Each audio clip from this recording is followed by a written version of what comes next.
근데 삼성전자는 안 좋았었는데 좋아질 수 있는 상황이 온 거잖아요. 기대가 없었던 부분이 기대가 생기고, 이런 부분들로 인해서 삼성전자의 시간이 분명히 다가온다고 생각하고, 나 9층에서 물렸어요 막 이런 분들 다 탈출 가능하잖아요. 그죠? 그렇기 때문에 일단은 뭐 지금은 또 이제 이러다 보면 11층에서 물렸어요 뭐 이런 분들 나타날 수 있겠지만, 원래 1등이었던 애가 3, 4등까지 내려왔다가 다시 1등 쪽으로 방향을 틀면 뭐 기특한 거고, 이런 상황입니다. 그래서 제가 생각할 때는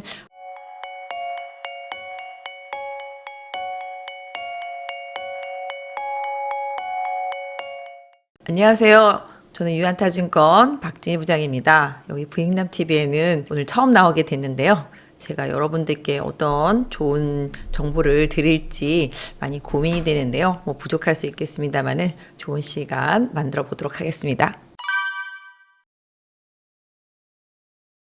네, 지금 시장이 힘이 좀 많이 빠져 있는 상태 속에서 변동성이 많이 커져 있습니다. 최근에 보시면 4,000선을 기준으로 해서 4,150선, 뭐 200원짜리 하고 이제 3,800, 5, 60선, 그래서 위아래로 한 150 정도? 그러니까 뭐 폭으로는 한 300포인트 정도 되겠죠?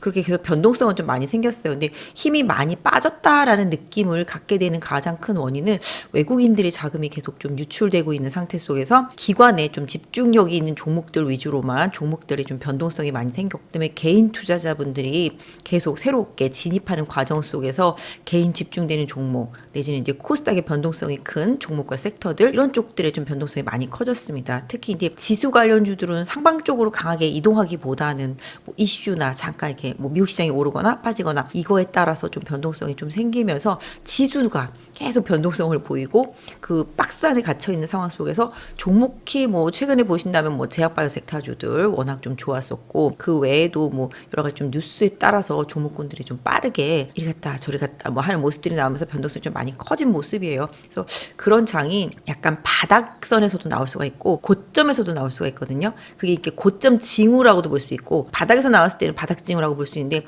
지금은 약간 고점에서 나왔잖아요. 그래서 항상 이렇게 변동성 장세, 뭐 차트 보시면 아시겠지만 이렇게 박스로 가고 있거든요. 이 박스를 보이다가 돌파하면 위로 더 많이 가는 거고, 박스를 보이다가 하방으로 뚫리면 밑으로 좀 더 빠질 수 있는 거죠. 그러니까 결국은 우리나라 같은 경우가 3,000선이 초장기 박스였었는데 그 상단을 이제 뚫고서 올라가면서 지금의 이제 4,200선까지 보게 됐던 상황이잖아요. 그렇게 본다라면은 지금 상당히 조금 뭐랄까요, 변화의 뭐랄까 정점, 여기서 뭔가 좀 더 갈 수도 분명히 있겠지만, 제가 봤을 때는 지금 힘이 빠졌다라고 하는 것 자체는 시장 유동성이 상당히 풍부한 흐름이긴 하지만 집중력이 좀 많이 떨어졌다. 그 집중력의 요인이 이제 외국인이었었다라면은 환율 이슈라든지 여러 가지 문제들 때문에 집중력이 많이 떨어졌다. 그래서 일단 변동성이 좀 많이 커진 구간이다라고 말씀을 드린 것 같습니다. 제가 뭐 경제 TV 이제 케이블 같은 경우에 이제 아침마다 이제 방송을 하고 있는데, 그때마다 이제 그날의 이제 키워드를 좀 정하잖아요. 그래서 되게 고민이 많아요. 그래서 키워드 할 때마다 상당히 고민이 많은데, 요새 시장을 볼 때 키워드를 이제 내년 중에서 아까 말씀하신 대로 뭐 로또라든지 갱년기 증상이다 말씀을 드렸었는데, 갱년기 증상이 우리 투자자들이 겪고 있는 그런 증상인 것 같아요. 어떤 증상이냐 하면은 열이 났다. 그죠? 차갑게 식었다. 밤잠이 안 오다가, 그렇죠? 갑자기 화가 확 올라오다가 또 가라앉았다. 누군가한테 막 짜증을 냈다. 이런 증상들이 다 있으신 것 같아요. 그만큼 시장이 변동성이 좀 많았고 어려웠다라는 거를 좀 표현하기 쉽게 말하려고 좀 그렇게 했던 거고, 로또라고 표현했던 거는 안 맞아. 내 거만 안 가. 그리고 내가 딱 이거다 찍어서 샀는데 그 번호만 피해서 답이 나오잖아요. 로또가 돈은 날렸는데 수익은 없고 짜증은 나고 내가 찍은 것만 안 가고 잘 맞지도 않고, 그래서 요새 시장이 그만큼 어렵다는 표현 때문에 제가 로또라는 표현을 썼던 것 같습니다. 누군가는 로또 같은 종목으로 최근에 따진다라면은 뭐 ABL 바이오, 네, 요런 게 조금 로또 같은 종목이었고, 반도체로 따진다면 뭐 심텍, 대덕전자, 뭐 코리아서키트 이런 게 또 로또 같은 종목이고, 뭐 진짜 뭐 하이닉스는 뭐 로또까지는 아니지만 기본적으로 누군가는 그렇게 잘 찍어서 잘 됐는데, 좀 쉬운 것 같은데 항상 로또 당첨된 번호 보면 이거 내가 번호 다 아는 번호인데 나 이거 찍을 수 있었을 것 같은데, 이런 기분 드시지 않나요? 그래서 그런 식으로 다 알 것 같은데 왜 나만 다른 번호를 찍어가지고서 고생을 하나, 뭐 이런 고민들 좀 많으실 것 같아서 그렇게 키워드를 뒀던 것 같습니다. 돈 앞에 장사 없잖아요. 주식시장은 솔직히 거래량 싸움이고 돈 싸움이에요. 돈을 많이 가진 사람이 이기는 게임이에요. 어떻게 보면 뭐 갬블 같은 거죠. 그러니까 내가 한쪽 방향으로 밀고 싶으면 끝없이 밀면 되는 거고, 그 다음에 내가 원하는 카드가 나올 때까지 계속 배팅을 늘려가면은 결국은 그 카드가 나왔을 때 대박이 나는 게 이제 갬블이잖아요. 그런 것처럼 지금 주식시장은 전의 전쟁, 그러니까 돈이 많이 풀린 유동성 장세잖아요. 중국도 지금 계속 풀고 있고 지금 일본도 지금 계속 유동성을 늘리고 있는 상태입니다. 미국 같은 경우는 최근에 이제 셧다운 때문에 한 달 반 정도를 쉬었잖아요. 근데 이제 다시 또 약간 재무부의 유동성이 좀 생기고 있는 상태. 그래서 좋게 보시는 분들은 요게 풀리기 시작하니까 미국도 다시 또 괜찮으실 거다라고 얘기하시는 분들도 있고, 우리나라 같은 경우는 최근에 이제 환율 변동성도 상당히 많이 심하고 돈 문제가 다 기본적으로 이 돈이라는 게, 제가 예전에 이제 월스트리트라는 영화를 보면은 머니 네버 슬립스예요. 그 부제가 돈은 이제 잠들지 않는다라는 건데, 정말 수익을 조금이라도 날 수 있으면 그쪽으로 빠르게 이동하거든요. 그러니까 그런 머니 무브 현상들이 상당히 강한 게 이제 주식 시장이에요. 그래서 지금 전의 전쟁이라고 말씀드리는데, 누군가 이제 먼저 선점하고 리딩하고 뭔가 추종하는 사람들이 있고 거기서 또 수익을 내고 또 누군가 눈치 빠르게 빨리 빠져나오고 다른 쪽으로 이제 이동하고, 이런 것들이 계속 현상이 나타나면서 이제 순환매가 나타나는데, 그런 부분들을 봤을 때 지금은 글로벌 이제 전의 전쟁인 거죠. 돈 싸움인 거고, 기본적으로 아시잖아요. AI 버블론이 최근에 나오긴 했지만 이 AI 주들이 달리기 시작한 게 다 돈이란 말이에요. 엔비디아에서 지르고 또 지른 데서 다시 사주고, 이게 약간 조금 요새 욕을 많이 먹고 있잖아요. 뭐 자가 발전하냐 뭐 이런 식으로, 그죠? 이 부분 때문에 시장이 좀 리스크 있게 보는 거는 맞는 것 같긴 해요. 왜냐하면 돈이라는 게 영원할 수는 없잖아요. 근데 뭐 최근에 미국에서도 이제 양적 긴축을 끝내고 이제 그런 부분 때문에 다시 또 유동성 이런 기대감도 미리 있습니다만은, 이런 유동성이 계속적으로 기대감을 가지고 미리 선반영된 부분도 분명히 있고, 그 다음에 지금 4분기 이제 미국 12월 달에 이제 금리 인하에 대한 기대감, 이 부분이 얼마 전까지만 해도 막 90 몇 프로였다가 갑자기 한 30-40% 줄었다가 지금 약간 한 50%대 중반 요 정도까지 올라온 것 같아요. 그러니까 결과적으로는 돈이 얼마나 계속 더 강력하게 유지될 수 있느냐. 우리나라로 따진다라면은 부동산 시장으로 이제 약간 막혀 있잖아요. 그러다 보니까 지금 너도나도 은행에서 돈 찾아가지고 다 주식시장으로 왔단 말이에요. 제 주변에 주식 안 하는 사람을 거의 못 봤거든요. 거기다가 처음 시작하겠다고 오시는 분도 봤고, 참다가 나 지금 사야 되겠어, 이제라도 안 사면 안 되겠어 라는 그런 포모 현상 같은, 부동산도 약간 좀 비슷하지 않나요? 제가 이제 부익남 TV는 처음이지만 부동산도 보다 보면은 결국은 못 사고 보다 계속 집값이 올라가면 어쩔 수 없어서 이제 나중에 빚 다 이렇게 해가지고서 딱 하면은 거기가 고점인 경우가 많은 것처럼, 주식시장도 지금 보면은 유동성으로 인해서 올라온 시장인데 외국인이라는 이 유동성이 많이 지금 줄어있는 상태잖아요. 그러니까 결국은 그 외국인 자금이 빠져나갔다가 다시 돌아오면 다행인데, 본토로 회귀하거나 다른 곳을 찾아간다라면은 이 유동성 때문에 조금 힘들어질 수도 있겠다. 근데 제가 생각하는 지금 주식시장의 어려움은 그런 것 같습니다. 항상 기대치라는 게 선반영됐다라는 부분, 이 부분이 상당히 조금 불편하고, 사실 요새 가장 안 좋게 뉴스 나오는 게 그거잖아요. AI 버블론. 그래서 버블론의 가장 큰 문제가 드러난 게 이제 오라클이다. 돈도 없으면서 괜히 투자하고 막 이런 것 때문에 회사채 발행하고, 그러니까 결국은 이런 거죠. AI 기업들이라는 것 자체, AI 기업이 아니어도 일반 기업들도 계속 투자를 해야 되잖아요. 그러다 보니까 데이터 센터 투자해야 되고, 뭐 기타 등등 공장 자동화에도 투자해야 되고, 뭐 로봇도 마찬가지로 다 투자를 해야 되는데 그 돈 다 어디 있어? 생각해 보면 이거 회사채 발행하고 계속 빌려와야 되겠네. 빌려오면 이자 부담 생기죠. 그 다음에 그러다 보면은 투자는 계속 했는데 아웃풋이 생각보다 빠르게 안 나올 수 있겠죠. 그렇게 되면 투자자들은 나 배당 받아야 되는데 은 줄 수 있지. 하지만 그렇게 되면 회사 영업이익률은 깎이지. 그렇게 되면 그 기업의 실적이 떨어질 수 있겠구나. 이런 불편함이 지금 이제 막 머릿속을 막 헤집고 다니고 있는 상태거든요. AI 투자하신 분들. 그러면 우리나라도 그럼 손해냐 생각해보면, 우리는 어차피 오퍼만 받아서 만들어주면 되는데, 이렇게 생각해 볼 수 있겠죠. 그러면 문제가 걔네들 문제이지 우리 문제는 아니야. 네, 이렇게 생각해 볼 수 있겠죠. 하지만 이게 주식시장이라는 게 그런 게 아닌 거죠. 그렇기 때문에 이게 연쇄 작용이 분명히 있다라는 거죠. 그래서 미국에서 나타나고 있는 그런 AI 버블론이 마냥 무시할 부분은 아니다. 투자는 분명히 지속되어야 되겠지만 이 투자를 무한정으로 할 수는 없고, 근데 상대적으로 옆집 애가 집 샀대. 나 집 못 샀는데 그럼 나도 사야지. 뭐 근데 얘도 사야지. 그러니까 이런 거잖아요. 쟤도 다 투자했는데 나만 투자를 못하면 당연히 나는 그 벼락거지 같은 그런 느낌이 드는 거잖아요. 그래서 각 기업들이 서로 투자하고 발표하고 막 이렇게 하면서 쭉쭉쭉쭉. 왜냐면 기술이라는 게 내가 늦게 출발하면은 하이닉스한테 뒤처지는 삼성전자 꼴이 되는 거잖아요. 그렇기 때문에 밀릴 수가 없다. 이런 것 때문에 너도 나도 다 투자를 발표한 거고 서로 우리 서로 돕자. 너 밀어줄게, 내가 도와줄게, 뭐 이런 식으로 해서 이제 올라온 건데 한참 올라오고 보니까 아 이거 조금 빚이 늘어나는 것 같으네. 이런 느낌 때문에 지금 시장이 불편해지는 거고 그런 부분들로 인해서 버블론이 더 나오는 거고. 그러니까 투자라는 게 상당히 공격적이기도 하지만 2차 전지 때 저희가 3, 4년 전에 당해봐서 알잖아요. 투자가 상당히 공격적일 때는 너도 나도 다 투자하지만 그게 생각보다 속도감이 뒤에서 쭉쭉쭉쭉 따라주지 못하고 바로바로 실적으로 연결되지 못하면 실망이 돼서 그 매물이 돼서 조정이 오는 것처럼 그런 부분들 때문에 AI 버블론이 나온 거고 AI 버블론과는 반대로 지금은 어떤 면에서 놓고 본다라면은 메모리 시장 같은 경우는 상당히 이 HBM으로 다 달려가느라고 기존의 D램 쪽, 랜드 쪽들이 다 지금 슈티가 계속 나고 가격이 뭐 60%씩만 올라가고 있는 상황이잖아요. 그러니까 어느 한쪽으로 너무 몰려가다 보니까 이쪽이 빈집이 되어 버리니까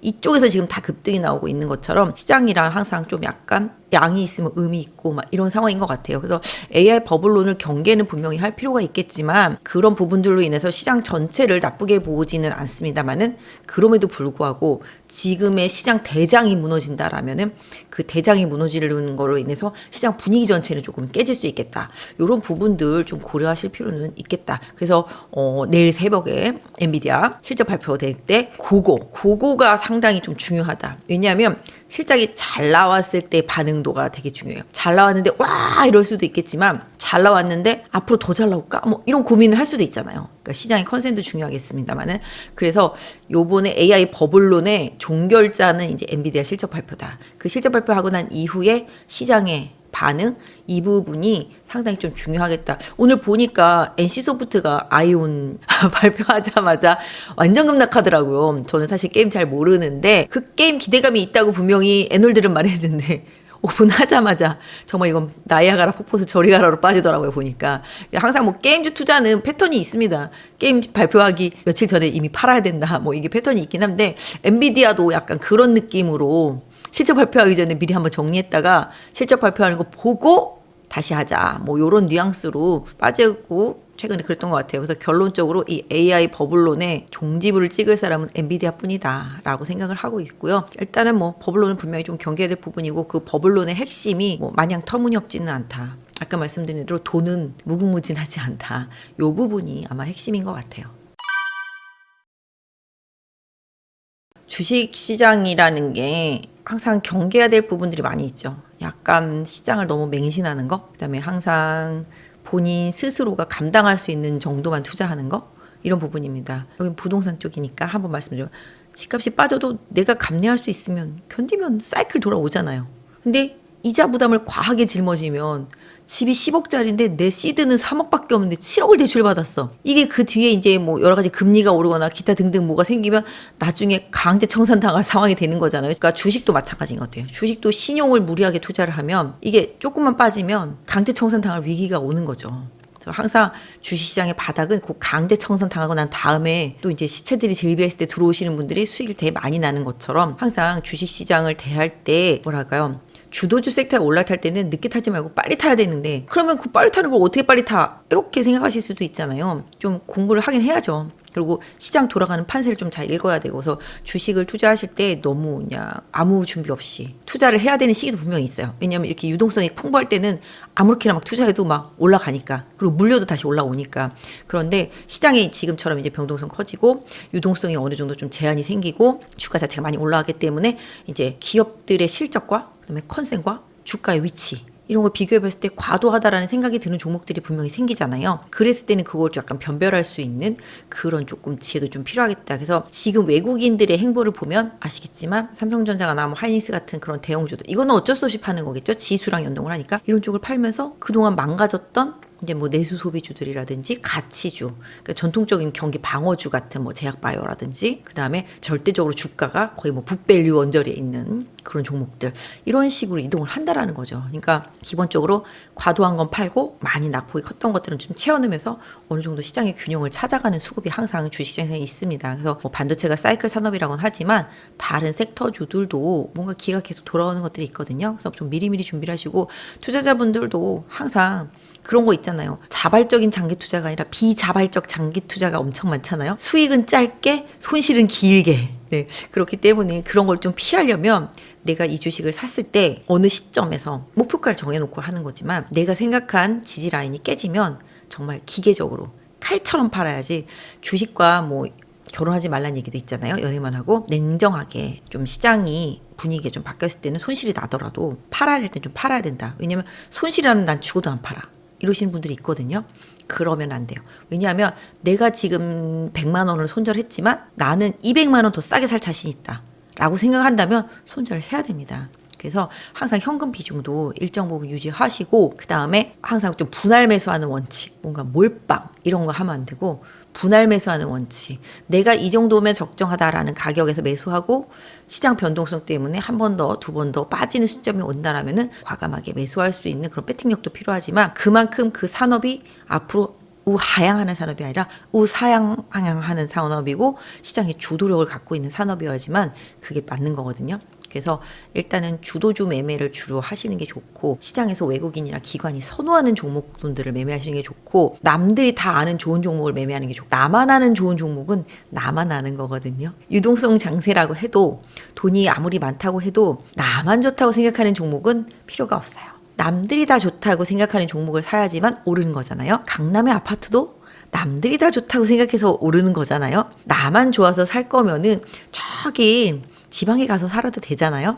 절대 안 오르잖아요. 그런 것처럼 주식도 똑같아요. 나만 아는 종목을 사면 안 된다. 남들이 다 아는 종목, 모두가 다 좋아하는 종목을 사야지만 그 종목에서 손절을 치더라도 손해를 덜 볼 수가 있고 팔더라도 수익을 더 많이 낼 수 있기 때문에 주식 투자하시는 분들 뭐 물론 오래 하시는 분들도 계시고 짧게 최근에 들어오신 분들도 계시겠지만 항상 리스크 관리는 해야 된다. 그 다음에 유동성 장세에서는 유명한 종목을 해야 된다. 업황이 우상향하는 종목을 꼭 사야 된다라고 좀 말씀을 드릴 수가 있을 것 같아요.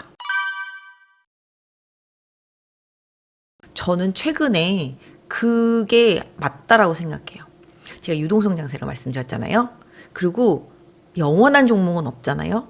그리고 지금 아까도 말씀드린 대로 반도체를 비롯해서 대형주들은 또 팔고 그 외에 뭐 다른 내수주라든지 필수 소비재, 방어제 이런 것들을 사잖아요. 근데 지수라는 거는 항상 말씀드리지만 코스피 200이라는 지수가 기본이잖아요. 코스닥 150이랑 코스닥 200 아니 코스피 200 안에 있는 종목들 중에서 안 오른 종목들이 분명히 있어요. 그러면 이 코스피 200을 비율이 이렇게 밝게 정해져 있는데 이쪽을 너무 많이 샀어. 그러면 이쪽을 너무 많이 팔았어. 그러면 이거를 채우려고 하는 습성이 분명히 있겠죠. 그다음에 코스닥 150도 마찬가지. 그렇기 때문에 종목이 돌아간단 말이에요.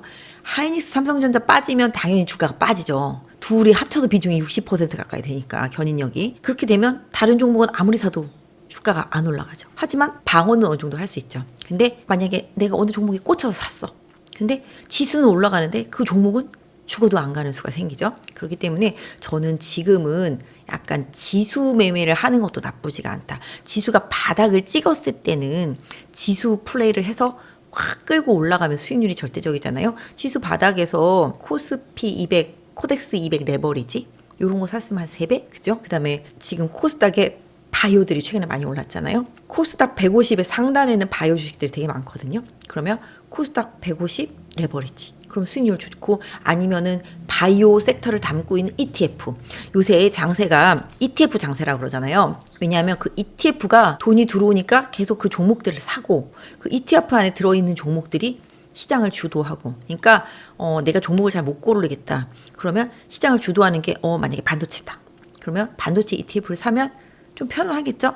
근데 나는 그래도 조금 시장보다 이기고 싶어 하면 그 반도체 ETF 안에 비중이 높은 종목, 구성 종목이 다 HTS 보면 다 나와 있거든요. 그러면 코덱스 뭐 반도체 이런 거 레버리지 뭐 기타 등등 있으면 열어보면 그 안에 뭐 1번이 삼성전자 뭐 2번이 하이닉스 뭐 이런 식으로 있겠죠. 그럼 비중이 그 중에서 높은 거 위주로 사면 그 ETF가 쏴줄 테니까 당연히 수익이 많이 나겠죠. 근데 나는 근데 이것도 사고 싶고 저것도 사고 싶어. 그럼 그 ETF를 사면 되는 거야. 그래서 이렇게 유동성 장세, 막 이렇게 섹터별로 돌아가는 장세에서는 그 섹터 ETF, 주도주 섹터, 뭐 조선방산 전력이 그동안 한 3년 동안 시장을 이끌었잖아요. 그때 그 관련되는 ETF가 수익 많이 난 것처럼 최근에는 뭐 바이오 ETF라든지 뭐 원전 ETF라든지 반도체 ETF라든지 이런 쪽에서 시세를 주고 있는 것처럼 그런 섹터 ETF를 활용하시거나 내지는 아까 말씀드린 대로 종목은 죽어도 지수가 죽지 않는다라면은 그런 지수 ETF 노려보시는 게 좋을 것 같고, 개인 투자자분들이 최근에 가장 손실 많이 본 게 일명 곧버스 아시죠? 떨어지는 거에 2배짜리 그게 손실이 많이 나신 분들이 많을 텐데, 그것도 뭐 영원히 손실 나지 말란 법은 없을 것 같아요. 궁극적으로 어느 정도 지수가 급등했을 때 주식을 매매하시는 분들이라면은 그 200 선물 2X잖아요. 그거는 해지용으로 고점 부근에다가는 걸어둘 수는 있을 것 같긴 해요. 다만 뭐 이걸 공격적일 필요까지는 없겠지만 어느 정도 지수가 4,200이라는 상단이 막혀 있으니까 그거에 근접하는 시점에서 막히는 신호가 나오면 그걸로 일정 부분 해지를 해놓고 주식 매매를 하는 그런 것도 방법이 될 수 있겠는데, 어쨌든 간에 지수 매매는 나쁘지는 않다. 지금 유동성 장세에서는 뭐 섹터 ETF도 나쁘지는 않다. 좀 말씀드릴 수 있을 것 같아요. 그러니까 그거는 진짜로 어디서 몰빵하셨을까 모르겠다만 3천 정도에 몰빵하신 분들도 계셨을 것 같긴 해요. 뭐 3천은 못 넘어간다 뭐 이러면서 3,200선에서도 하셨을 것도 같고. 근데 기본적으로 주식 시장의 승자들은 이렇게 비관론자보다는 항상 긍정론자들이 승자였었습니다. 미국 주시장도 보시면 아시겠지만 계속 올라왔지, 뭐 중간중간에 빠진 적은 있었지만 꼭 올라왔었거든요. 그러니까 항상 긍정론을 갖고 주식시장을 하지, 아니 주식시장은 매수를 해서 수익을 내는 게 그냥 일반적인 생각이잖아요. 매도를 해서 하락을 해서 이걸로 수익을 내겠다. 요번에 보시면 뭐 숏의 그 유명한 마이클 버리죠. 그 사람도 손 들고 청산했잖아요. 그런 거죠. 근데 저는 이 사람이 청산을 해서 주식이 좀 빠지지 않겠나 이 생각도 했어요. 왜냐면 강하게 그렇게 숏으로 버텼던 사람인데 그 사람이 청산을 할 정도면 얼마나 콜이 강했던 시장이었냐 라고 생각을 하게 됩니다. 그래서 숏도 영원할 수 없지만 콜도 영원할 수 없다라는 생각을 갖고 있고요. 그래서 아까 말씀드린 대로 그냥 박스권, 그냥 4,150에서 200, 그 다음에 3,850 여기까지가 박스가 정해져 있으니까 이 박스 하단, 오늘도 3,860에서 반등 나왔잖아요. 그다시피 박스를 중심으로 해서 그 중심선이 4,000 정도 되니까 주가가 뉘앙스라는 게 있잖아요. 느낌적인 느낌 있잖아요. 4,000선에 얹혀져 있긴 하지만 뭔가 찜찜하거나 뭔가 강제로 붙들고 있는 느낌이 있거나 이런 느낌들이 있잖아요. 그런 느낌들이 있을 때는 과감하게 이 4,000선을 넘어갔을 때 오히려 비중을 줄여냈다가 빠지면은 뭐 다시 사는 방법을 취할 수도 있겠고, 제가 생각할 때는 요새 약간 이게 위쪽으로 한 2번 터치됐고 하방 쪽으로 한 3번 터치됐거든요. 그럼 그렇게 따진다라면은 하방 쪽을 더 많이 터치한 상태잖아요. 근데 이게 확 치고 올라가서 4,000 위에서 완벽하게 수급이 들어오면서 버텨주면 다시 박스권 상단 쪽으로 움직임이 나오겠구나라는 생각을 해볼 수가 있겠는데, 그게 안 나오고 다시 하방으로 힘의 균형이 쏠려버린다라면은 박스 하단도 깨질 수도 있겠구나 이런 생각을 하고서 시장을 대응하셔야 돼요. 여기 오면 무조건 사야지라기보다 무조건 살 수는 있죠. 사고 난 다음에 내가 얼마나 빠르게 손절할 수 있느냐 이것도 정해놓고 해야 된다. 그냥 무차별적으로 하면 안 된다. 그래서 지난 이제 3년 동안 많이 올라온 지금 방산이나 조선, 전력 이쪽도 지금 고점에서 막 돌파가 안 되잖아요. 거기서 막혀 있잖아요. 방산은 완전히 꺾여 있고, 조선은 그래도 추세는 타고 가지만 옛날처럼 막 쭉쭉쭉쭉 뻗는 상승은 안 나오고, 뻗으면 그 다음날 바로 빠지니까 그런 식입니다. 그래서 섹터가 계속 돌아가고 있기 때문에 항상 주식을 뭐 하나만 지금은 들고 가면은 수익이 막 나는 구간은 아닌 것 같고요. 트레이딩이 좀 필요한데 이런 부분은 있어요. 뭐 하나만 갖고 가면은 수익이 안 나는 구간이긴 하지만 주도 섹터 안에 있다라면은 뭐 하나만 계속 사면은, 빠질 때 사면은 손실을 안 볼 수가 있다. 항상 그렇잖아요. 내 순서가 돌아오니까. 그런 부분들도 생각해 볼 필요는 있겠는데, 궁극적으로 시장이 좀 힘이 빠졌고 유동성은 넘쳐나지만 그 유동성도 어느 정도 누군가 투자한 배팅한 쪽에서는 조금 회수하려는 움직임, 이런 느낌들도 살짝 보이고 있기 때문에 무한 긍정으로만 보기는 조금 어렵다. 왜냐하면 주식시장이라는 게 항상 올라왔을 때 그 기대치가 충족되고 나면은 더 큰 기대치가 생기고, 그 더 큰 기대치를 또 충족을 해줘야지만 주가가 올라갈 수 있는 거잖아요. 이게 도파민이 더 강한 도파민, 더 강한 도파민. 1이라는 강도로 만족했었는데 2라는 강도가 다가왔을 때, 2가 충족이 됐을 때 또 2가 계속 충족이 되면 만족감이 안 와. 주가도 마찬가지.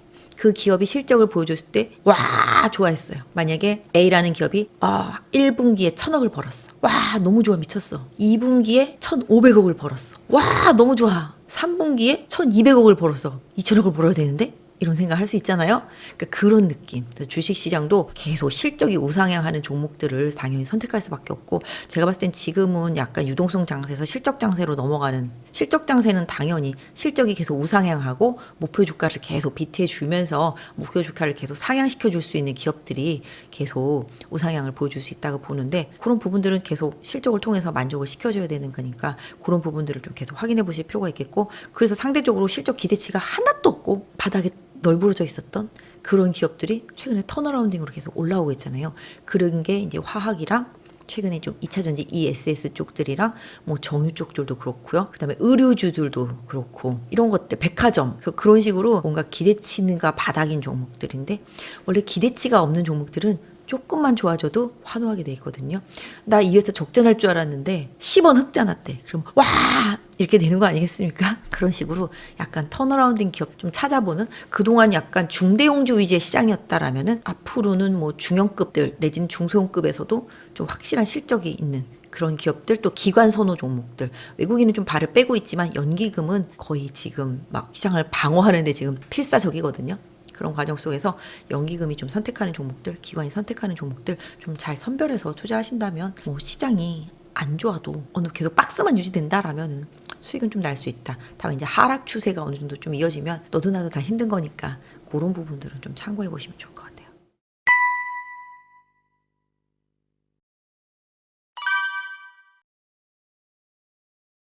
일단 삼성전자는 이재용 회장이 나오시면서부터 움직임이 생겼고, 그다음에 최근에 이제 깐부 회동 이후에 또 저희 사무실 뒤에 깐부 치킨 있거든요. 바로 거기거든요.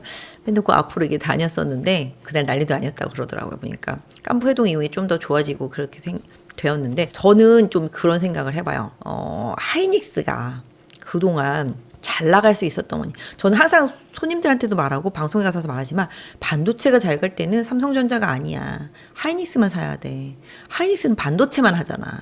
삼성전자는 이것저것 다 하잖아. 이렇게 말을 하거든요. 그리고 삼성전자는 약간 뭐 시장에서 막 이렇게 약간 안 좋게 얘기하시는 분들은 거기에서 약간 좀 보수적인 임원분들이 계셨는데, 아시죠? 그분 계셨는데 이제 그분이 이제 내려오셨단 말이에요. 그래서 이제 좀 변화가 시작되겠구나.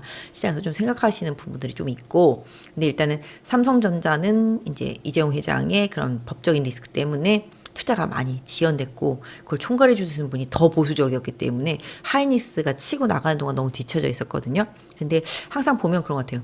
쫓아가는 사람보다는 쫓기는 사람이 조금 더 지금 쫄리잖아요. 근데 하이닉스는 약간 엔비디아랑 HBM 관련해서도 정말 글로벌 점유율도 1위고 너무너무 좋은 상태죠. 그러니까 아까도 저희 말했지만 너무너무 좋은 상태가 얼마나 더 너무너무 좋아지느냐, 이게 중요하잖아요. 근데 삼성전자는 안 좋았었는데 좋아질 수 있는 상황이 온 거잖아요.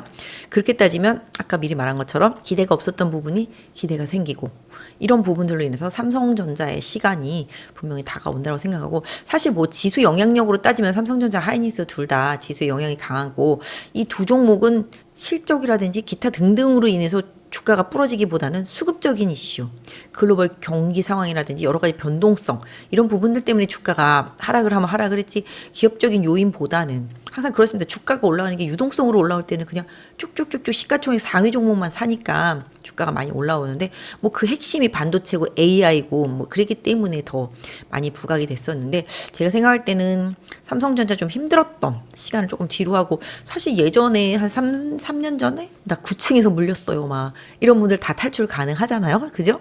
그렇기 때문에 일단은 뭐 지금은 또 이제 이러다 보면 11층에서 물렸어요 뭐 이런 분들 나타날 수 있겠지만, 기본적으로 일단은 하이닉스를 모든 애널리스트들이 가장 선호하고, 왜냐면 반도체만 하니까. 지금 또 거기다가 D램의 낸드의 뭐 풍기 현상에 뭐 가격 올라가, 그러니까 당연히 삼성전자, 하이닉스 둘 다 좋은 상황인 거고, 그 중에서 이제 삼성전자, HBM 못 따라가다가 이런 쪽들 좋아지니까 삼성전자한테 조금 더 기회가 더 생긴 거고, 그러니까 1등 하는 사람은 그냥 계속 1등인 건데 놀랍지가 않고, 원래 1등이었던 애가 3, 4등까지 내려왔다가 다시 1등 쪽으로 방향을 틀면 뭐 기특한 거고, 이런 상황입니다. 그래서 제가 생각할 때는 하이닉스한테도 기회 요인이 많겠지만 삼성전자한테 더 기회 요인이 많겠다, 이런 생각. 어떤 면에서 본다면 저는 그 D램 가격, 낸드 가격 올라가는 부분에서 삼성전자한테 기회가 많다고 생각을 합니다. 이 부분에서 왜 기회가 많다고 생각을 하냐 하면, 사실 뭐 좀 샌디스크 같은 경우도 뭐 물건 2년 뒤에 줄게 막 이러고, 이게 지금 유동성 이 공급이 계속 없기 때문에 이 부분을 그리고 또 증설한 게 전부 다 HBM만 증설했기 때문에 이쪽 D램 랜드 쪽이 너무 지금 안 되고 있어요. 그래서 가격이 막 올라가고 또 재고를 막 축적해야 되니까 막 너도 나도 사고 막 이러면서 지금 난리가 났는데 그 부분으로 해서 이제 제품 가격이 뛰니까 당연히 관련주들이 많이 뛰었던 거고요. 근데 삼성전자한테 왜 좀 기회를 좋게 보냐 하면은 사실 뭐 경기나 기타 등등은 좀 안 좋죠. 물가도 좀 많이 오르고 소비 심리도 좀 약화될 수 있는 부분이 분명히 있겠습니다만은 기본적으로 시장에 돈이 많이 풀렸다라는 것은 소비력을 계속 좀 자극할 수 있는 상황이라고 생각을 해요. 그래서 시장에 돈이 많이 풀렸다라는 점, 그 부분보다 지금 제가 약간 삼성전자를 긍정적으로 보는 가장 큰 요인은 뭐냐 하면 디램 가격이랑 랜드 가격 이런 게 올라가는 부분들, 삼성전자의 제품들의 가격에 전가될 수가 있습니다. 휴대폰이라든지 노트북이라든지 뭐 태블릿이라든지 뭐 가전이라든지 이런 모든 제품들의 가격을 올릴 수밖에 없는 요인이 되는 거죠. 그러니까 결과적으로는 그렇게 된다라면은 뭐 매출 증가 효과를 볼 수 있고, 하이닉스는 텔레비전 안 만들잖아요. 노트북도 안 만들잖아요.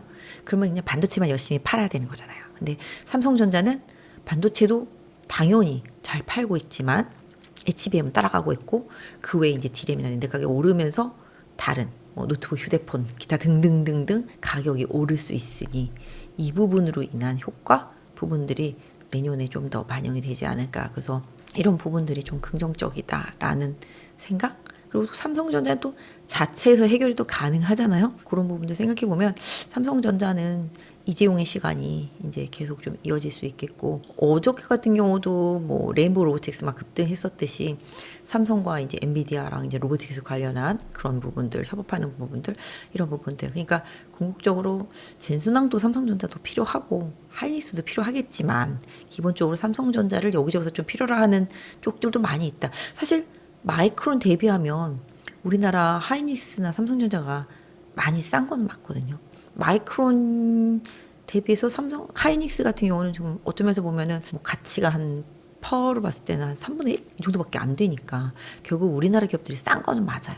뭐 다들 싼 건 이유가 있다 뭐 그러지만 미국에 있는 IT 기업들이 고평가된 거는 좀 맞다라는 생각을 사실은 하고 있고요. 최근에 뭐 오라클도 좀 휘청거리긴 했지만 기본적으로 주가라는 게 올라가면 좀 내려옴이 분명히 있다라고 생각을 합니다. 근데 이런 부분들은 있어요. 미국이 반도체를 미국으로 그리고 이제 미국에 있는 IT 기업들이 살아나잖아요. 물론 삼성전자랑 하이닉스한테 오파를 계속 주는 기업들도 있지만 경쟁 관계에 있는 기업들도 있단 말이죠. 특히 뭐 마이크론 같은 경우가 좋아지면은, 마이크론 같은 게 좋아지면은 삼성전자 하이닉스한테는 좋은 건 아니잖아요, 솔직히. 경쟁자가 살아나는 것 자체는. 그러니까 그런 식이에요. 이 좋은 와중에서도 일본의 키옥시아 같은 경우는 실적이 안 좋잖아요. 좋았는데 안 좋은 기업이 아니라 원래 안 좋은 기업이에요. 그렇기 때문에 그건 큰 의미를 주지는 않습니다만은 기본적으로 삼성전자는 제가 생각할 때 하이닉스보다 좀 더 긍정적인 부분들을 더 볼 수 있겠다. 그래서 물론 주가라는 게 제 마음대로 가는 건 아니지만 뭔가 실적이 점프할 수 있는 그런 가능성, 이런 부분들이 좀 더 하이닉스보다는 많지 않겠나라고 생각을 하고 있고요. 그렇다고 해서 하이닉스가 안 좋은 건 아니지만 원래 잘하던 애는 엄청 잘해야지만 좀 잘해 보인다. 뭐 이런 느낌으로 봐주시면 좋을 것 같아요. 저는 사실 반도체가 좋아질 거라고 생각한 게 올해 봄부터 계속 그랬었는데, 사실 실질적인 움직임은 여름 지나면서 가을부터 이제 시작이 된 거거든요. 기본적으로 반도체 섹터는 사이클 산업이라서 한번 방향을 타면 끝까지 가는 경향이 있고, 그게 꺾이면 시장이 꺾인다라고 보고 있거든요. 그러니까 결론적으로는 반도체가 아무리 좋아도 시장이 꺾이면 반도체는 거기에 연동을 할 수밖에 없는 상황이긴 한데, 저는 반도체를 나쁘게 보는 건 아니고요. 좋게 보고, 삼성전자도 그래서 좋게 보는 건데, 많이 올랐던 부분들, 그런 부분들 때문에 좀 시장의 유동성에 또 집중됐던 부분들, 그런 쏠림 현상, 이런 쏠림 현상이 조금 완화될 수도 있는 상황, 그거는 뭐 물론 시장 조정이랑 같이 와야 되겠습니다만은 그런 부분들을 좀 생각하고 있고, 반도체라고 해서 다 가는 건 아니에요. 반도체가 종류가 엄청 많아요. 전공정도 있고 후공정도 있고 중간에 들어가는 뭐 소재 부품 뭐 공정단에 들어가는 건 너무 많고, 거기 붙어 있는 밸류 체인들이 엄청나거든요. 근데 이런 밸류 체인들 안에서도 못 간 거는 안 가요. 그러니까 기본적으로. 그렇기 때문에 순서가 있잖아요. 그 다음에 이제 다 장비가 설치되고 나야지만 그 다음에 이제 공장이 가동되면서 부품 소재들이 들어가고 이제 후공정 들어가고 막 이런 식이잖아요. 그리고 후공정 쪽으로 그런 식으로 반도체가 또 사이클 산업이지만 그 반도체 사이클 안에서도 또 사이클이 또 있는 상황인 겁니다. 그래서 순환매를 좀 생각을 하는데, 기본적으로 우리나라 반도체 저는 좋게 지켜보지만 단기적으로는 좀 주가가 많이 올라왔다 보니 아까 말씀드렸던 대로 유동성이 더 강하게, 외국인들의 유동성이 더 강하게 들어와 주지 못한다면 개인의 힘만으로 계속 최근에 개인들만 사거든요. 삼성전자 하이닉스, 개인들의 힘만으로 삼성전자 하이닉스를 얼마나 올릴 수 있을까 생각을 해본다라면은 지금의 이 환율에서 또 외국인들의 수급이 들어오지 못한다라면은 일정 부분 좀 주가 상승에 좀 한계가 있다.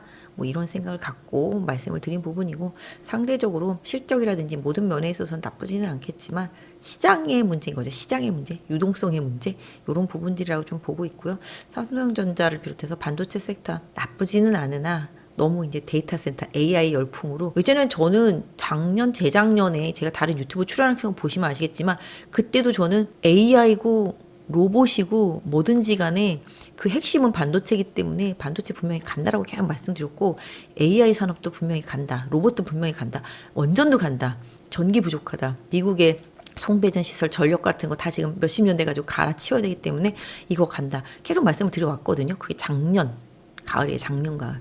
그러니까 찾아보시면 다 저는 거짓말을 하지 않아요.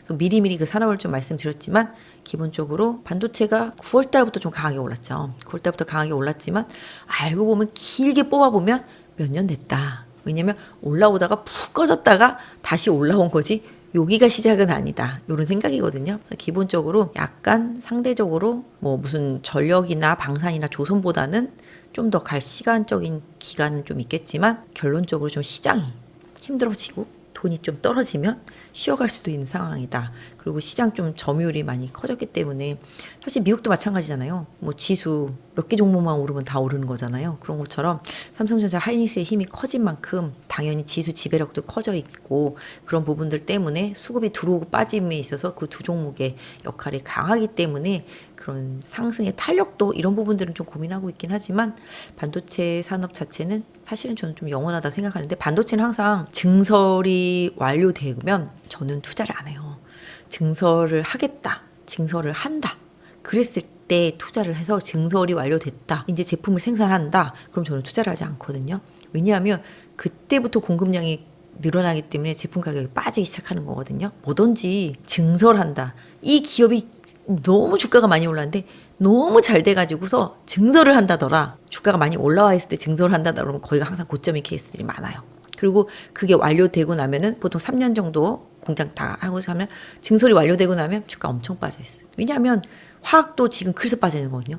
너도나도 증설. 중국에서 정말 미친 듯이 증설해가지고서 계속. 근데 최근에 화학주들이 올라오고 있잖아요. 그 가장 큰 이유는 중국에서 증설을 못하게 하고, 최근에 보면 중국의 화학과 관련되어 있는 증설이 가장 적어요. 그러니까 죽일 회사들 다 죽고 더 이상은 못 살겠다, 문 닫고 이러면 알아서 구조조정이 되는 부분이잖아요. 구조조정 되고 나면은 당연히 이제 공급량 줄어들겠죠. 그러면 또 살아있는 기업들한테는 또 시간이 돌아오면서 제품 가격 올라오는 시간, 이런 부분들이 분명히 생길 거라고 봐요.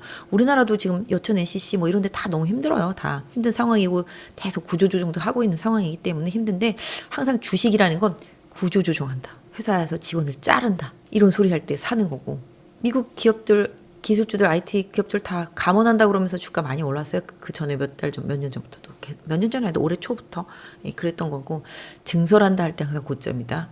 그 다음에 설비 가동 막는다, 떨어진다, 이러고 나서 한 몇 년 지나거나 한 1, 2년, 짧게는 뭐 몇 달일 수도 있겠지만 1, 2년 지나면 고대 저점이다. 그렇게 생각을 하고 있거든요. 그러니까 뭐든지 너도나도 러시할 때 고점. 2차 전지 그랬죠. 미국에 공장 짓는다, 여기 공장, 유럽에 공장 짓는다, 어디랑 합자한다, 어쩐다 저쩐다 난리 났었잖아요. 그때 고점이잖아요.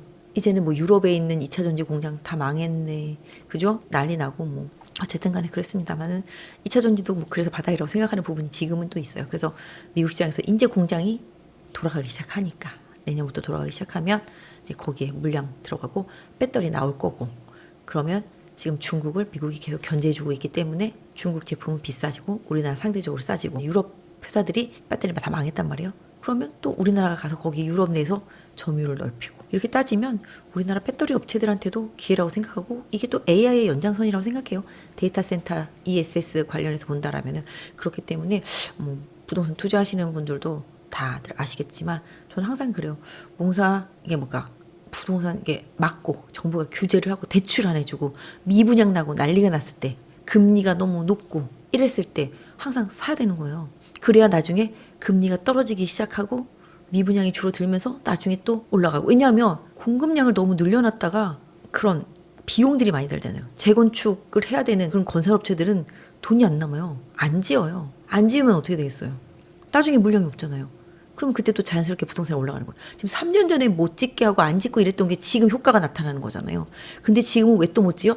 인건비도 엄청 많이 들. 건자재도 자재도 다 인플레가 됐어. 분양가 너무 높아. 예전에 반포 차이 분양가 3천이라고 했을 때 우리가 미쳤다 그랬었거든요. 지금 분양가 3천이면 땡빛을 내서라도 사겠어요. 지금이라면. 그죠? 그때는 비싸다고 그랬었거든요. 지금 어디 가서 3천짜리 찾아볼 수도 없어요. 강남에서. 그렇다시피 항상 이게 패턴이 있어요. 부동산을 뭐 워낙 여기 잘 하시는 분들 많이 나오겠지만 부동산도 항상 규제가 많이 심해지고 건설사들이 그런 걸로 인해서 잘 못 짓고 그냥 안 되고 아무도 안 사고 이랬을 때 한참 시간이 지나고 어느 정도 텀을 두고 나면은 바닥에 나오는 거거든요. 항상 고점도 마찬가지예요. 너도 나도 지을 때가 또 고점인 거예요. 그때부터는 또 이제 공급량도 늘어나고 뭐 다 대출받고 땡겨가지고 다 샀으니까 그때가 고점인 것처럼. 근데 예전과는 좀 약간 지금 다르다고 생각하는 게 아까 말씀드린 대로 인플레. 그래서 건설사들이 수익이 남지 않는 거는 안 해. 안 하니까 결국은 돈이 되는 쪽만 하는 거잖아요. 그런 게 다 뭐 강남 쪽이기나 하겠죠. 그렇기 때문에 핵심 요지, 그 다음에 뭔가 돈이 될 만한 것만 골라서 하기 때문에 조선사들이 왜 조선주가 많이 올라갔어요. 예전에 과다 경쟁으로 배값을 많이 깎아줘서 출하 경쟁을 했단 말이에요. 우리나라 조선사들끼리. 그래서 폭삭 망했었는데 그 뒤로 야, 싼 거 니네 다 해. 중국 애들 다 해. 우리는 고부가가치선만 할 거야. 그러면서 주가가 많이 올라온 거잖아요. 결국은 컨테이너선 100대 팔아야 돈 얼마 안 돼. 친환경 선박이라든지 뭐 LNG라든지 그런 특수선 이런 거 팔아야 돈이 돼.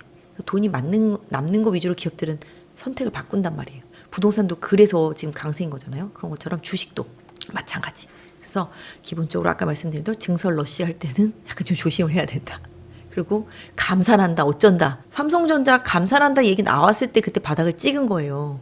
그러고 나서부터 디램 가격이라든지 기타 등등 반도체 가격이 조금씩 움직이다가 지금은 뭐 가격 엄청 많이 올라가고 엣지 매물 다 쏠려져 있으니까. 그래서 이제 주가가 올라온 상황이라는 거죠. 그래서 모든 산업이 공급 과잉일 때 조심해야 된다. 그 다음에 공급보다는 수요가 높을 때가 더 좋은 거죠. 지금이 약간 반도체로 봤을 때는 그런 타이밍인 것 같습니다. 저는 로봇 산업은 진짜 좋게 봐서 재작년부터 떠들고 다녔거든요. 로봇한다. 가장 큰 이유는 노령화 사회다. 일할 사람이 없다. 애를 안 낳아. 또 일할 사람이 없다. 그런데다가 기업들은 인건비가 계속 올라가요. 비용을 통제해야 돼요. 그러면 결국은 자동화를 해야 되겠죠. 사람 대신 써야 되니까 로봇들이 되게 필요할 수밖에 없겠고 이 휴머노이드도 휴머노이드지만 이 당장은 뭐 약간 자동화, 공장 자동화, 스마트 팩토리 위주로 그다음에 산업용 로봇 위주로가 우리나라에 맞다고 생각해요. 제가 생각할 때는 중국은 로봇이 너무 앞서가 있어요. 미국도 마찬가지. 최근에 발표한 샤오미의 로봇인가? 정말 인간이랑 똑같이 생긴 그 여자 스타일의 로봇 봤어요? 저 그거 보고 여기 사람 들어가 있는 거 아니야? 그렇게까지 생각했거든요. 의심할 정도로다가 우리나라 로봇, 제가 로봇 뭐 박람회 코엑스에서 하는 거 가봤거든요. 거의 장난감 로봇 수준. 우리 어렸을 때 이렇게 태엽 감으면 걷는 그런 느낌 정도? 뭐 그거보다 조금 더 괜찮습니다만 우리나라 갈 길이 멀어 아직. 근데 그래도 산업용 로봇 같은 경우는 협동 로봇이라고 그러죠. 사람 혼자서 하는 것보다는 누군가가 도와줘서 같이 하는 거. 내지는 뭐 단순한 이렇게 반복 작업 같은 거. 물류 로봇 이런 것들. 쿠팡 같은 거 배송 올 때 나 요만한 거 시켰는데 이따만한 박스에 온 느낌 없어서요? 왜 이렇게 쓸데없이 큰 박스에 왔을까? 요거는 물류 때문에 그래요. 왜냐면 이게 흡착해서 옮겨야 되는데 작은 건 잡을 수가 없잖아요. 그래서 또 그리고 물건을 스태킹을 해야 되기 때문에 균일해야 돼 박스가. 요만했다 이만했다 이러면 못 쌓잖아요. 그렇기 때문에 이 스태킹 작업을 해야 되기 때문에 박스 사이즈가 다 거의 동일하다. 그리고 이렇게 뭐 비닐루 같은 거 많이 있잖아요. 그것도 이제 흡착이 잘 되니까 상관없는데 그런 식으로 해서 물류 로봇, 그 다음에 이제 아까 말씀드린 협동 로봇, 산업용 그런 로봇들, 그 다음에 공장 자동화, 스마트 팩토리 이런 부분들 저는 계속 우리나라에서 필요하다. 왜냐? 인건비가 너무 비싸다. 기업들은 인건비를 감당하기가 쉽지가 않다. 왜냐면 물가 계속 오를 수밖에 없잖아요. 전가되잖아요. 계속. 그렇기 때문에 비용을 통제해야 되는 기업들 입장에서는 이 자동화. 이게 다 AI, 로봇, 반도체 다 하나도 연결이 되어 있는 거예요. 어차피 데이터 센터도 마찬가지가 되겠고 발전도 마찬가지, 원전도 마찬가지. 전기가 없잖아요. 전기가 없으니까 전 예전에 2차 전지에 사람들이 다 광분했을 때 그 많은 전기 다 어디서 나서 그거 타고 다닐 거야? 라는 의문을 항상 했었거든요. 지금도 전기가 부족한데 그러면 그 많은 데이터 센터와 우리나라도 지금 데이터 센터 엄청 많이 짓는다고 그러잖아요. 그 많은 데이터 센터와 그 많은 로봇과 그 많은 전기차들 다 뭘로 탈 것이냐. 그래서 원전 뭐 SMR 이런 얘기 계속 하는 거잖아요. 전력 부족은 진짜다. 미국이 지금 데이터 센터도 그렇고 모든 게 반도체가 부족한 게 아니에요. 전기가 부족한 거예요. 전기가 없어요. 그러니까 이게 겨울에도 지금 문제라고 그러잖아요. 전기가 없어요. 그래서 원전은 계속 갈 수밖에 없다 저는 생각을 하거든요. 뭐 남들은 욕을 하죠. 하지만 이게 친환경이 아닌 것 같지만 친환경이고 항상 모든 거에 리스크는 있어요. 그거 터질까봐 무섭다. 폐기물 처리 문제. 뭐 이건 뭐 기술적으로 뭔가를 좀 발전해 나갈 수 있는 부분이 분명히 있을 거라고 생각을 하고 있습니다. 폐기와 관련해서는 뭐 재처리 시설 뭐 이런 부분들도 분명히 뭔가가 중요한 필요한 부분이 있겠고 제가 간과하는 부분들도 분명히 있긴 하겠지만 분명히 음영이라는 건 있어요. 그럼 자동차 사고 그렇게 많이 나는데 자동차를 타면 안 돼? 다 달구지 타고 다녀야 되나? 그런 거잖아요. 뭔가 발전을 하기 위해서는 그 부분에서 불편한 부분이라든지 뭔가 피해보는 부분이 분명히 있긴 있다는 거죠. 그래서 이것 때문에 이게 안 되라는 거는 그 산업의 발전이 계속 가로막히는 거예요. 규제가 많으면 우리나라도 사실 좀 원전도 약간 좀 탈원전부터 시작해서 규제들이 많이 있었잖아요. 규제가 많으면 발전할 수가 없어요. 규제를 빨리빨리 풀어줘야지 발전을 하는 거고 지금 건설도 아까 말았지만 건설이나 모든 산업 현장에서는 사고가 날 수밖에 없어요. 근데 그 사고가 인재냐 천재냐 그런 거는 뭐 분명히 따져봐야 되겠지만 그런 규제의 무서움 때문에 또 인력이 투입되고 비용이 증가되잖아요. 그렇기 때문에 그런 모든 비용의 증가를 인재를 안 내게 하려면 로봇가 죽었다고 뭐라고 하진 않을 거잖아요. 당연히 로봇이나 뭐 그런 기계로 대체하는 그런 사이클이 계속 이어질 거라고 생각해요. 그래서 저는 휴머노이드 당장 우리나라는 어렵지만 그래서 가는 거예요. 뭐든지 실적이 안 나와야 가는 거예요. 실적이 나올 거라는 희망으로. 그잖아요? 바이오 종목들이 왜 맨날 임상 3상만 가면 부러지겠어요. 1, 2상까지는 잘 갔는데. 그죠? 근데 예전에 그랬었지. 지금은 약간 다르지만 바이오 섹터주들이. 어쨌든 간에 항상 꿈으로 가는 거잖아요. 우리나라는 계속 전력 투구를 해야 된단 말이죠. 로봇 산업에. 그렇기 때문에 가는 거예요. 이미 뭐 중국 로봇은 막 점프하고 막 백덤블링하고 춤추고 난리가 났더라고요.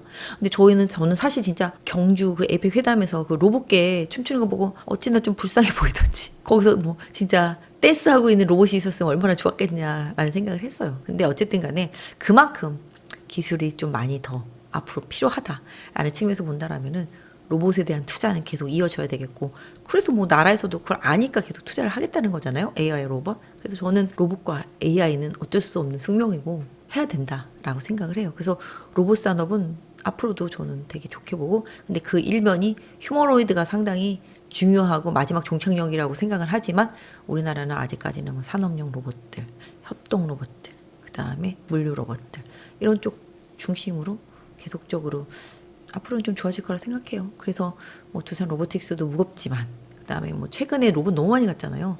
뭐 오늘 레인보우 로보틱스도 그렇고 난 로보티즈라는 거는 정말 밑도 끝도 없는 것 같이 너무 많이 가잖아요. 로보티즈, 로보스타 특히 LG 항들이 많이 가잖아요. 근데 LG도 이쪽 아니면은 뭔가 지금 따라가기가 쉽지 않은 상황이 된 거잖아요. 급해. 마음이 조급해. 그러니까 계속 투자를 해야 되고 그 투자로 인해서 뭔가 수익을 낼 수 있는 기업들을 계속 찾아내야 되겠죠. 삼성전자도 지금 이제 M&A 팀이 생겼잖아요. 거기에 뭔가 해당되는 기업들은 좋아질 수 있잖아요. 삼성전자가 알게 모르게 투자해놓은 기업들이 많잖아요. 레인보우도 그랬었지만 기본적으로 반도체 회사들 다 지분 열어보면 삼성전자가 다 주요 주식에 다 올라와 있어요. 그런 것들을 생각해 보신다라면은 로봇도 계속 기회고 우리나라 주요 기업들이 계속 투자를 할 거고 현대차도 마찬가지잖아요. 보스턴 다이나믹스 인수하고 로봇 쪽도 계속 투자하고 제가 봤을 때는 이 항상 우리나라의 약간 아킬레스건 기업들의 아킬레스건은 항상 노조라고 생각을 하거든요. 뭐 이렇게 생각하면은 뭐 욕하실 수도 있겠지만 노조 문제가 항상 기업을 하는 입장에서는 항상 아킬레스건이기 때문에 그 부분들을 해결하기 위해서라도 공장 자동화라든지 뭐 이런 부분들은 계속적으로 필요하다라고 생각을 해본다라면은 모든 제조업들은 이걸 지향을 해야 된다라고 아마 대표들은 생각을 할 거예요. 그렇기 때문에 이런 것과 관련되어 있는 산업, 뭐 소프트웨어적인 부분들도 그렇겠고 하드웨어적인 부분들도 그렇겠고 계속 산업적인 발전은 어쩔 수 없어요. 자구책인 노력으로 계속 해야 되는 부분이라고 생각을 하고 있기 때문에 계속 그쪽을 계속 저는 좋은 산업으로 보고 있어요. 뭐 중간에 쉬어갈 수는 분명히 있겠지만 시작하는 산업이다라고 생각을 하고 있어요.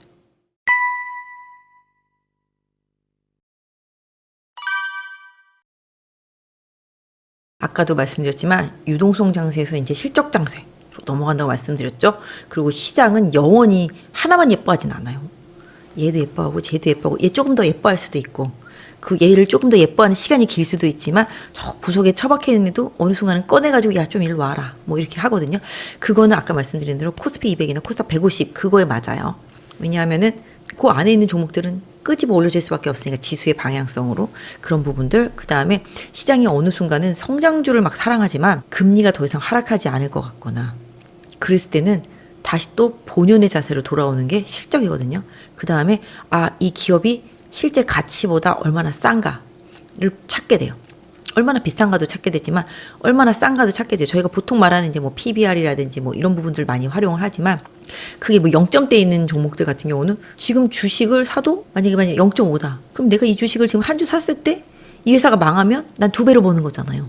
그러니까 그런 식으로 그런 가치주를 찾는 시간이 분명히 있고 실적주를 찾는 시간이 분명히 있는데 아까도 말씀드린 대로 유동성 장세에서 저는 이제 실적 장세로 옮겨가는 과정. 그 실적 장세의 대장이 삼성전자가 될 수 있고 한일수도 될 수 있죠, 당연히. 왜냐면 실적이 꾸준히 우상향한다라면. 하지만 시장은 뭔가 서프라이즈를 좋아한다. 쇼크보다는 서프라이즈를 좋아한다. 그렇기 때문에 그런 서프라이즈를 낼 수 있는 기업들. 근데 이게 시장이 이렇게 돌고 돌아다 보니까 이것만 예뻐다가 다시 또 이렇게 돌아가잖아요. 근데 지금 약간 시장의 뉘앙스를 보면 좀 버려졌던 애들, 그런 애들을 조금 쓰다듬어주는 시간? 이런 부분이라고 생각을 해요. 이거 잘 보세요. 아까도 말했지만 의류 같은 종목들이 되게 안 좋았었거든요. 근데 최근에 올라온단 말이죠. 영업무역, 뭐 F&F, 한세실업 뭐 다 올라오고 있어요. 보면은 그럼 내가 특별히 옷을 많이 사 입나? 그런 것 같지도 않아, 솔직히.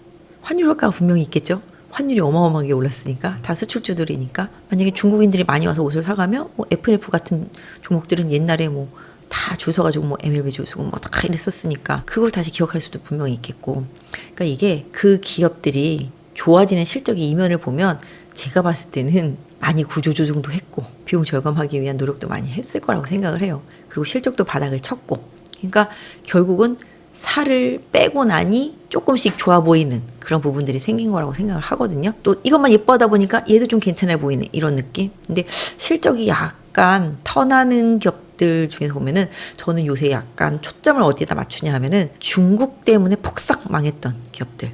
그 중국 때문에 폭삭 망했던 기업들이라 함은 중국의 엄청난 공격적인 투자로 인해서 제품 가격이 떨어지고 글로벌 이제 가격 구조가 완전히 망가졌던 것. 그런 것들 위주로 저는 좋게 보거든요. 그런 것들이 이제 아까도 말씀드렸지만 화학 같은 경우가 되겠죠. 화학은 아직도 조금 갈 길은 멉니다만은 이쪽도 망가질 대로 망가졌지만 중국의 구조조정 과정 속에서 이제 제품 가격이 어느 정도 하반 경직은 좀 보일 것이다라는 기대감 이런 부분들. 그다음에 정유주도 지금 정제 마진 엄청 좋거든요. 근데 S-오일은 많이 올랐어도 SK 이노베이션 같은 경우는 상대적으로 2차 전지를 갖고 있기 때문에 SK 오늘 갖고 있기 때문에 덜 올랐거든요. 이런 식으로 뭐 그런 정유주들. 그 다음에 또 제가 최근에 좋게 보기 시작한 거는 이제 ESS. ESS가 제가 작년 겨울쯤 그때 올해 겨울 아니 작년 겨울쯤에 유튜브 녹화할 때 하나 말했던 게 2차 전지가 가는 날이 온다면 그건 바로 ESS 때문이다 라고 말씀을 드린 방송이 있어요.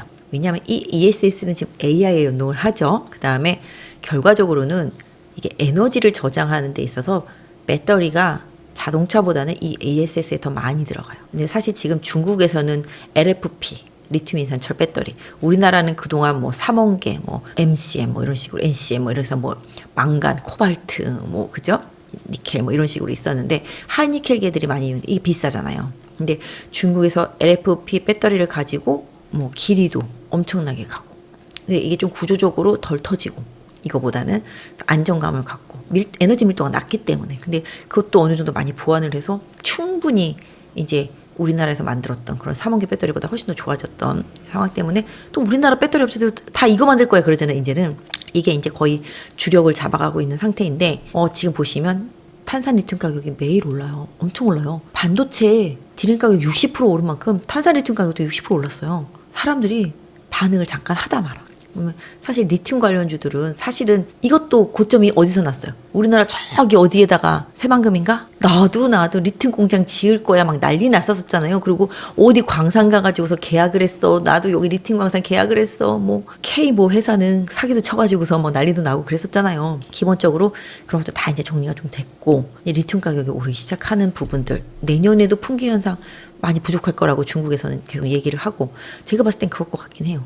배터리도 이제 계속적으로 전기차도 이제 거의 캐즘 현상은 거의 바닥을 친 거라고 생각을 하거든요. 그래서 지금 우리나라는 지금 환율 때문에 지금 유가가 너무 비싸요. 1,800원, 1,700원대 차를 못 타고 다니겠어요. 그래서 이런 생각을 해 요새. 나도 전기차 사야 되나? 이런 생각을 해. 너무 기름값이 유류세 인하도 다 없어지고 환율 때문에도 힘들어지니까 그렇긴 한데 어쨌든 간에 이쪽도 나빠지진 않는다. 그래서 2차 전지 섹터 쪽들 좋게 보고 그 안에서도 이제 리튬, 뭐 포스코 홀딩스나 미래 나노텍 쪽 이런 쪽들이 다 리튬 쪽들이잖아요. 이런 쪽들 최근에 보면 전고체들도 좀 많이 움직였어요. 이수학은 그냥 뻑하면 그냥 상한가를 갈 정도로 전고체들도 많이 움직이고 있지만 그리고 휴머노이드에 들어가는 배터리도 중요하다 생각해요. 지금 2시간 정도인데 그 정도 갖고는 안 되잖아요. 더 많이 들어가야 되고 더 응축해야 되고 이런 부분들이 있기 때문에 기술 발전도 필요하다 생각해요. 그래서 역시 이쪽도 배터리가 좀 중요하다. 그리고 데이터 센터에서도 배터리가 많이 중요하고 ESS 많이 중요한 상태이기 때문에 2차 전지 소재주들 많이 중요하다고 생각합니다. 그래서 뭐 응급제도 그렇고 지금 또 테슬라도 중국 거 안 쓴다고 그러잖아요. 그렇다시피 일단은 우리나라 기업들이 테슬라 향이라든지 미국에 있는 전기차 업체라든지 ESS 업체로 계속 계약하고 가는 지금 LG 엔솔이랑 SDI가 선두고 거기에 이제 납품하는 회사들 뭐 LNF라든지 뭐 이런 애들 많이 갔잖아요. 에코프로비엠 뭐 에코프로 다 많이 가고 있듯이 그러다가 최근에 조금 조정받고 있고 그 다음에 동박, 전지박, 회로박 이쪽 구리 가격도 상당히 올라가 있는 상태. 근데 지금 AI 가속기에 이 회로박 데이터 센터에 회로박 들어가는 거 요것도 무시 못 하거든요. 그래서 최근에 롯데 에너지 머티리얼즈 같은 경우는 우리 이거 회로박 쪽으로 내년에 많이 옮길 거야. 전지박을 좀 바꿀 거야. 이런 식으로 계속 얘기하고 말레이시아 공장 같은 경우도 가동률 많이 올라와요. 결국은. 그래서 저는 동박 섹터도 그렇고 리튬 그 다음에 뭐 양극재들도 마찬가지가 되겠습니다만 기본적으로 2차 전지 ESS 소재 쪽들은 이제 턴어라운딩을 할 거다라고 보고 있어요. 그래서 지금 반도체 뭐 AI 로봇에 심취되어 있지만 그 뒷타자는 저는 이쪽이다라고 생각을 하고 있어요. 그래서 이쪽을 좀 긍정적으로 보고 있어서 ESS 쪽에서 보면은 뭐 SDI나 NG에서 많이 올라왔지만 나중에 다시 한번 힘을 보여줄 거라고 생각을 하고 그 다음에 SK 이노베이션 덜 올랐기 때문에 좀 관심 갖고 보고 그 다음에 뭐 그쪽이죠. 저는 장비주들보다는 소재 쪽에서 계속 셀업체랑 소재 쪽들을 2차 전지 쪽에서 턴어라운딩 한다 생각하고 보고 있어요. 그래서 이쪽을 좀 좋게 보고 자동차 현대차도 저는 사실 현대차도 21만 원대부터 너무 싸다 생각해가지고서 많이 추천을 했었는데 지금 올라왔지만 현대차도 사실은 로봇 기업인데 그죠? 로봇 쪽으로 가고 있는데 그런 부분들 그다음에 미국에서 자동차 판매가 생각보다 괜찮았어요. 기아도 그렇고 거기다가 또 정부가 원하는 고배당 주기도 하고 그래서 지주회사나 뭐 금융회사나 자동차 마찬가지로 이제 고배당주들 연말이지만 그 고배당이 배당 때문에 한다기보다는 기본적으로 정부 정책, 상법 개정 그거랑 맞물려서 놓고 본다라면 그렇게 나쁘지 않다. 그리고 자동차도 어느 정도 바닥은 좀 찍었다. 뭐 이런 생각. 그래서 이런 쪽도 계속 좀 보시면 좋을 것 같고요. 그 다음에 저평가는 아니지만 제약바이오도 분명히 괜찮다. 왜냐? 경기랑 무관하다. 금리만 크게 오를 일이 없다라면은 제약바이오는 괜찮다. 그리고 내년 3월까지 쭉쭉 이어지는 학회들이 계속 있다. 그래서 또 옛날처럼 터무니없는 제약바이오 회사는 없잖아요, 우리나라에. 지금 요즘에 ABL 바이오 같은 경우도 그렇고 지난번에 올릭스 같은 경우도 그렇고 D&D 파마텍 다 마찬가지로 알테오진 다 마찬가지로 글로벌 빅파마들이랑 다 계약을 해서 가고 있거든요. 그래서 이런 플랫폼 기업들 상당히 좀 좋다라고 생각을 하고 그 다음에 비만 섹터 이거 계속 좋다라고 생각합니다. 이게 지금은 이제 주사 제형으로 가고 있지만 뭐 일주일에 한 번 맞는 제형으로 가고 있지만 이게 어느 순간에는 약간 좀 기술 개발이 좀 더 되면은 건강식품처럼 팔릴 날도 오지 않을까요? 저도 먹어보고 싶지만 주사는 좀 무섭고 그렇긴 한데 어쨌든 간에 이런 쪽들은 계속 그 특허 만료된 부분들이 있어가지고 우리나라 업체들도 계속 기술 개발하고 그래서 이쪽도 또 너도 나도 한다 그러면 또 고점일 수도 있어요. 그죠? 이러다가 이거 비타민 C 되는 거 아니야? 뭐 이런 날이 있어요. 그죠? 놀렸잖아요, 비타민 C. 비타민 C 만드는 회사가 뭐 엄청나게 주가 많이 오를 일은 없듯이 나중에 언젠가는 그럴 상황이 오겠죠? 약도 더 좋아지고 그렇지만 지금은 이제 초기 단계이기 때문에 계속 비만 섹터도 좋다고 보고 지금 이중항체 플랫폼 업체들도 계속 좋다고 하고 그래서 제약바이오도 대형주 위주로 가지만 결과적으로는 중소형주단에서도 좋은 기업들은 조금씩 좋아질 것 같아요. 그리고 미용 같은 경우는 되게 많이 올랐잖아요. 지금 몇 년 동안 그런 부분들 그동안 뭐 파마 리서치가 독주하던 시장에서 이제 LNC 바이오가 리투라는 제품으로 쫓아가고 있는 것처럼 계속 이런 인간의 그런 선택 소비재 이런 부분들에 대한 긍정적인 부분들은 분명히 있다라고 생각을 하는데 지금은 최근에 선택 소비재보다는 또 필수 소비재들이 많이 움직이는 게 이게 마찬가지인 게 먹고는 살아야 되겠고 아무리 경기가 안 좋아도 입고는 살아야 되겠고 이러다 보니까 이런 쪽들이 조금 올라오는데 그런 기업들이 다 대부분 좀 가치주라고 평가를 받는 거잖아요. 삼양식품도 저는 불닭볶음면을 안 먹어봤지만 계속 올라오고 있고 농심은 또 캐대원 그 캐릭터 하나 넣었다가도 매출이 좋아질 거라고 올라오고 있지만 아무튼 그렇습니다. 그래서 뭔가 미묘한 변화를 시장은 좀 좋아하는 부분이죠. 그래서 저는 참 턴어라운딩 하는 기업으로 좀 꼽는다라면은 뭐 화학주하고 2차 전지, ESS, 소재단들, 셀업체들 이런 쪽들하고 자동차 쪽들 오늘 자동차 부품주들 많이 올랐어요. 현대차에서 뭐 비용, 뭐 관세랑 관련된 여러 가지 다 내준다면서요. 그런 것도 있지만 제가 봤을 때는 업황도 어느 정도 캐즘 지났다. 예전에 현대차가 달릴 때는 전기차로 달렸던 건데 전기차보다는 최근에 하이브리드가 워낙 좋긴 하지만 최악은 좀 진한 느낌적인 느낌. 그리고 미국에 공장이 있는 업체들은 다 트럼프가 뭐 난리를 쳐도 뭐 관세도 일단은 깎아줬고 15%로 깎아줬고 나중에 내년에 초에 대법원 판결이 어떻게 나올지 모르겠지만 만약에 관세 무효다 그러면 미국 한번 충격을 먹을 수는 있겠지만 우리한테는 해피한 일이기는 한데 또 트럼프는 또 다른 방법을 만들어내겠지. 어쨌든 간에 뭐 그때 대법원 판결에 따라서 변동성은 있을 수 있겠지만 관세 피해 파우더를 좀 지나간 종목들은 최악의 시나리오는 좀 피해갔기 때문에 뭐 약간 그런 부분들. 그러니까 결론적으로는 미국이 중국을 견제해서 카바쳐주는 업종. 그게 이제 2차 전지 소재주들이 되겠죠. 그 다음에 자동차들도 그렇겠고 그 외에 뭐 다른 것들도 마찬가지인가. 미국이 중국을 견제해서 카바쳐주는 업종이랑 이제 최악의 이제 관세 여파를 지난 업종이랑 그 다음에 뭐랄까. 여러 가지 이슈로 인해서 공급 과잉 현상에서 조금 벗어나는 업종 이런 부분들 뭐 그런 부분들 계속 신경 쓰시면 좋을 것 같고 D램도 마찬가지잖아요. 최근에 심텍, 뭐 코리아 소켓, 대덕전자, 뭐 TLB 이런 거 많이 올라온 것도 다 당연히 이게 수요가 엄청 많아서가 아니고 공급이 부족해서거든요. 사실은 모든 산업이라는 게 수요가 늘어나서 좋아져야 되는데 공급이 부족해서 올라오는 건 사실은 어느 순간에 되면 한계가 또 나오거든요. 그런 부분들은 좀 조심하셔야 될 것 같아요. 그래서 경기 자체가 사실은 좀 불안불안한 건 있어요. 유럽도 지금 불안불안해요. 그리고 뭐 재정적으로도 상당히 좀 힘들고 여러 가지 부분에 있어서 그런 부분을 생각해보면 유럽도 분명히 좀 문제가 있는 상황인데 미국만 지금 혼자 좋다고 난리치는 상황인 거잖아요. 그러면 그래도 형님 옆에 붙어 있어야지 조금이라도 낫잖아요. 그러니까 그런 부분들 생각해보면 미국과 연동하는 산업도 중요하고 그 다음에 중국 때문에 피해봤던 산업들 이런 부분들에 대한 관심도 계속 필요하고 뭐 지금 일본이 지금 눈 맞고 있잖아요. 우리나라 한 3년 고생했잖아요. 3년 고생했나? 더 많이 고생한 것 같은데 우리나라가 당했던 거 지금 일본이 그대로 당하고 있는 상태잖아요. 반사이익이 있는 기업들도 안 좋다고 생각했는데 좋아지고 있잖아요. 그래서 지금 뭐 면세점, 카지노 막 다 올라오고 뭐 저가 항공 올라오고 화장품까지 다 올라오고 있는 것처럼 뭔가 시장은 새로운 거를 되게 추구하는데 그런 뉴스를 좀 잘 보셨으면 좋겠어요. 여기 부인남 TV 보시는 분들도 뉴스를 좀 잘 보셨으면 좋겠어요. 부동산도 뉴스가 되게 중요하잖아요. 주식시장도 뉴스가 되게 중요해요. 뉴스만 봐도 주식을 뭘 사야 될지 뭘 팔아야 될지 답이 나오니까 그리고 이 뉴스가 안 먹히는 시장이 오면 주식을 팔아야 돼요. 그러면 유동성 장세랑 상승장은 아니다라는 거죠. 왜냐하면 알고 있는 뉴스도 2번, 3번 반복이 되면서 주가를 올리는 게 강세장의 특징인데 그 좋은 뉴스가 안 먹히는 시장이 오면 그럼 강세장이 끝났다라는 거거든요. 최근에 약간 그런 느낌 있지 않나요?